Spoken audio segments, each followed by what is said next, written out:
Got the cat cam set up. All right, we're going to go into our game now. So this is a PVZ. Let's go. You couldn't ask for a better PVZ. We've got Queen down in the bottom left. And we've got Snow down here in the bottom right.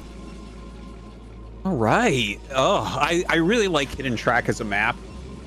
You know, for the map pool, basically what I did was I took the 3 best ladder maps, which 2 of them are really good, one of them's meh. And then, tell me if you agree, but in my opinion, the best ASL maps right now are easily Hidden Track and Ascension. I think that these 2 maps are actually super interesting. Yeah, I think they're great maps, and I think they Ultimate Stream though can actually fall down a well and then just be filled with dirt. Okay, that is a garbage map, dude. I think it's good that there are maps that kind of introduce the force different play styles, but they aren't too wacky. You know what I mean? Like, I don't know about you, but like Sparkle and some of these other maps, I'm like, I don't know, man. I guess we could see how StarCraft works on that map, but I'm not personally excited for it. I mean, it is cool to see like how the best players play on weird maps, but I guess there's also this selfish part of me, like I'm trying to learn, and so like I need to see what they're doing, and I need it to be on maps that are relevant to me. That's why I had 3 ladder maps, because I'm like, this is you know. There is something that can be gained we play here. a lot of ladder, you and I, so we may as well utilize this situation to learn some more. Yeah.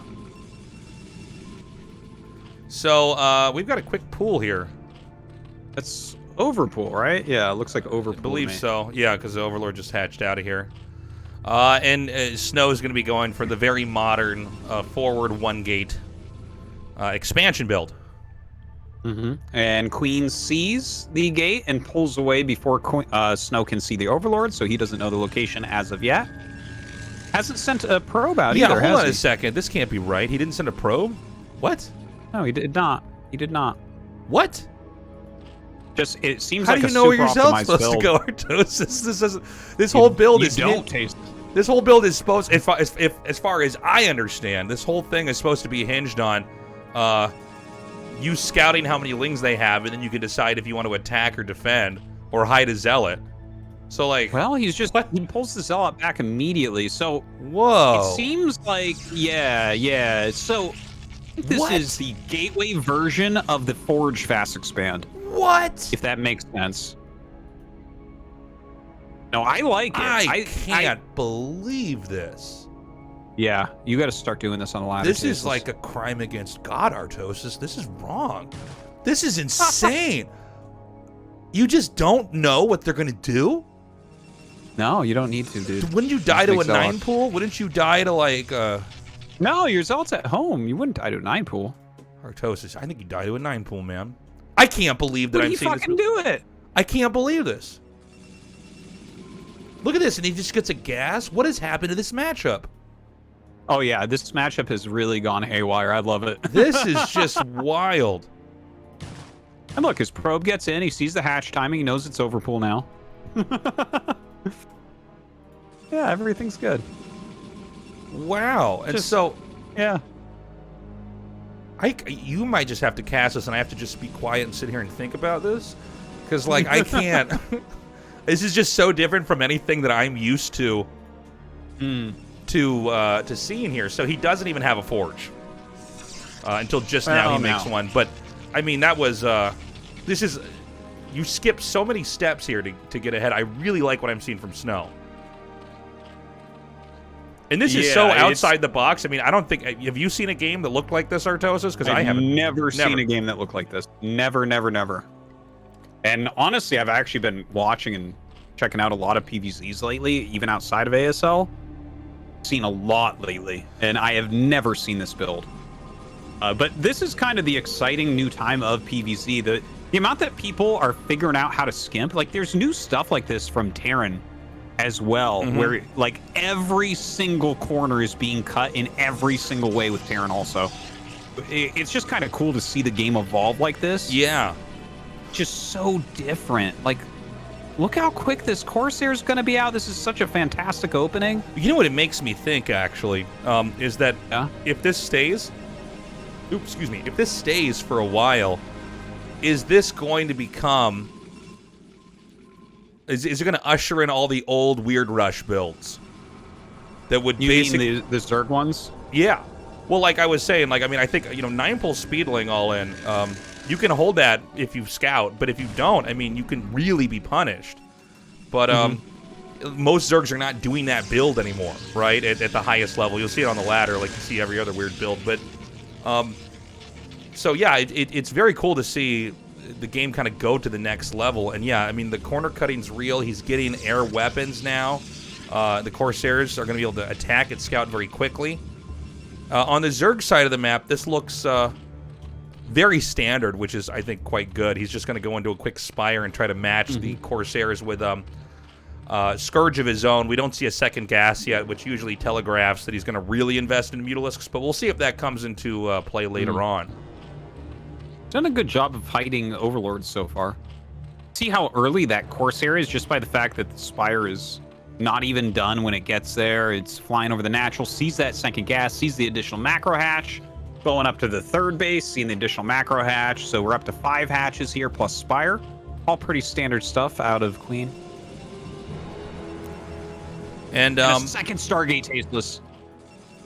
Does he? Wait, I'm sorry. Where is the second star? Oh, okay. It's over here at the natural. The natural. Good catch. That's so that he can make an Archon Tasteless out of a Corsair and a High Templar if mutants come. It's a good spot to hide it, actually, because Zerg. This is kind of the blind spot for Zergs when they scout, and so not seeing that second Corsair is pretty big, honestly.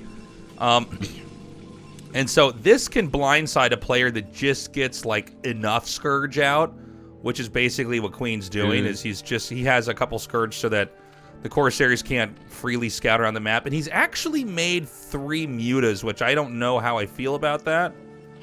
He probably made a couple more. Like, you always go 5 at least, right? So yeah, you need a little bit more coming. But this would seem to be directly... Sorry, this seems to directly counter what the Zerg's doing. Yeah. Well, I guess he saw the second gas go down. I don't know how he read this that well. But... hell, man, he's got 4 Corsairs right now. Scourge does end up hitting there, but of course those mutas going to get shredded and sent away. Queen has to go into Hydra from here, so the double Stargate Corsair definitely does this job, but he might even stop Corsairs soon, right? Like, you just dominated him so hard. No, he's still going to make him. Maybe he wants to get that 9 and +1 to 2-shot Scourge, or 1-shot Scourge, rather. So the Zealots are now, they've got the speed upgrade, they've got the +1 attack upgrade. They're going to be coming across the map. Now, there's not a lot of Hydras here, but if the Corsairs come with this, really the issue for the Zerg is that you start to lose all of your Overlords in moments like this, because the Hydras basically have to fight the Zealots. And then the Corsairs can just come in here and mow down the Overlords. But it seems like Queen just barely has enough. That can't quite occur. And so he's going to run with his own Zealots back home. And I got to say, Queen's really playing a great game here. Look at this. The Corsairs are attacking Overlords, and the Hydra's just kind of diving towards the main base. A couple mutas coming back for harassment, more cannons going up. But he's going to get mega supply blocked from this. Was this the right move with those Hydras? Well, I mean, there's a chance you can just kill the Protoss outright with an attack like this. That's the issue. Is you don't have Templars very quickly when you do this. And I mean, if you can kill off the Zealots and then start to take out the cannons, you can win the game. But you're right, he is supply blocked, and that's a problem. And the mutas are actually being pretty useful, huh? Yeah. About the Corsairs there. Oh, they certainly are. I mean, I think this is kind of a game that's not going great for either side, to be frank. I think there's a lot of bumps in the road. Now, he's going to once again supply block him here. I mean, these Overlords are extremely low on hit points. A frustrating moment there. The question is, can Protoss also boost himself up while keeping the Zerg behind? It's interesting. This is kind of... sorry, Artosis, go ahead. It's kind of funny. Look at the supply, 61 of 29. He gave up most of his Corsairs, but Queen has been supply blocked forever now. Yes, he has, and there's not a lot of development other than that on the side of the map. Now, Protoss is just now getting his 4th gateway. Actually, now it's the 3rd because the main gateway was shut down. But you still got to be careful as Protoss here. I mean, the supply blocking is extremely helpful, but you need to be able to get out on the map. If Zerg can get a contain on you, especially on this map, it's quite a headache. Look at, Oh, look at that's him so kill his funny. own Stargate here. Oh, yeah, I guess that completely blocks. Look at that. Oh, yeah. Well, this is the problem with building anything at your natural, right? Is Yeah. that it actually gets in the way later on. When he wants Dragoons coming out, it's so annoying. Even what he has left there is annoying. Remember that the shield battery that cost the game for, was it Snow actually against Hero? Where he lost the game on this map because the shield battery was in the way and he couldn't get a cannon? Oh, yeah. That was, was unfortunate. I saw recently someone who had a shield battery in their wall to help hold on against a Zergling rush, who actually ended up killing it to hold off a Hydra rush later on. So Yeah. people are learning from this type of thing, and I like to see the decisiveness of actually just killing the building off and be like, screw it, I need the unit circulation. Oh yeah, no, I mean you have to be willing to reinvent and reconfigure the entrance to your natural in this matchup a lot. Like you might have something that keeps you safe in one sense, but then you have to tear it open later on to have circulation coming out. Zerg's no longer supply block. There is this one drone coming up here. If the DT could actually catch this drone, that'd be huge. Doesn't look like he will. Oh! Not! Oh, that was sick. Oh, I can't believe he got that. Juki and jiving. I can't That's believe crazy. he caught that. Okay, so here's what I was worried about, though. This Lurker Contain is going to be pretty nasty. And Protosses don't really like to fight Zergs in these kind of narrow areas against Lurkers. And, you know, we don't have the 8 gateways that Protoss needs to have yet.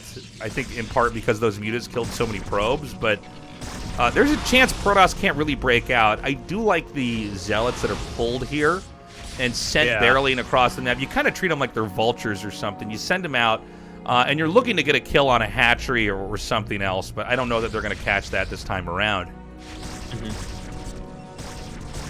Still some Corsairs out here as well, kind of helping them out. Hydra's coming up and chasing them away. Still has that small Lurker Contain, but Provo's been up for a bit, so I think he should be able to break this pretty quickly. And in fact, Queen going to pull it back now. I think realizing that his time is up with this.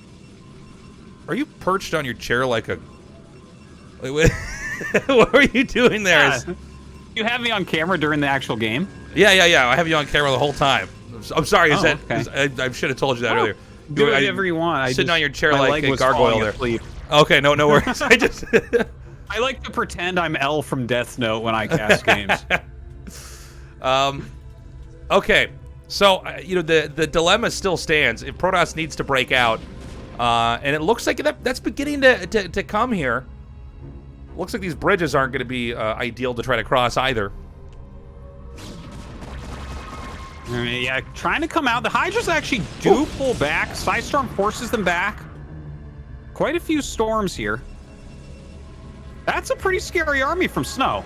Yeah, this is I would not want to have to deal with that with Hydra Lurker. No, this thing is a real threat to Zerg. I thought Zerg was going to get the containment in time, but Protoss basically squeezed out.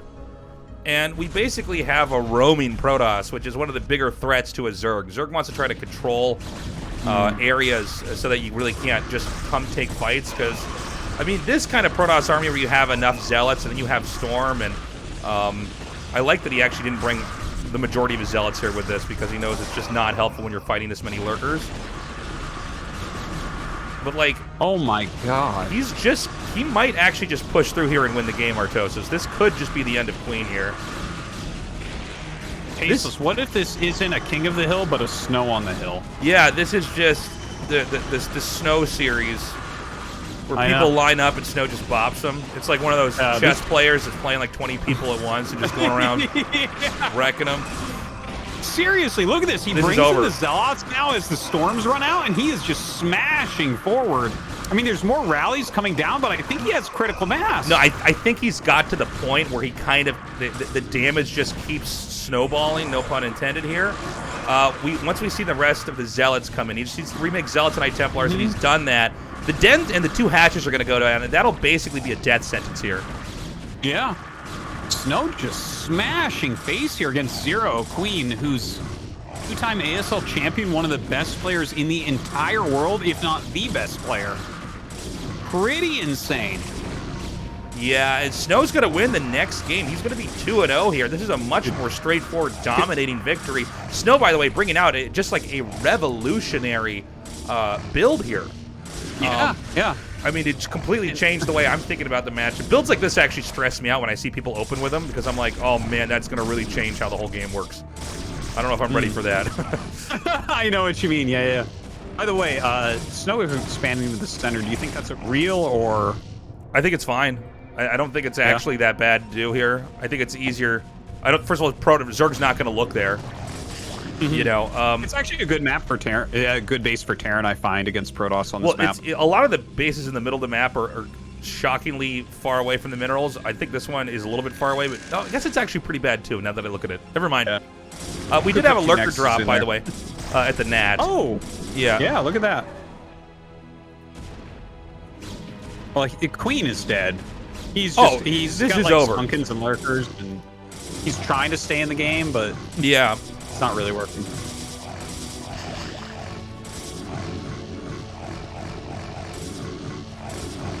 And so, I mean, I don't know what else to say, really, guys. I mean, this is pretty much done. He does kill the Observer, which is always the thing that can buy you a little bit more time, but he goes ahead and taps out. GG Queen is down. Yeah, much quicker game than that last one. 2-0.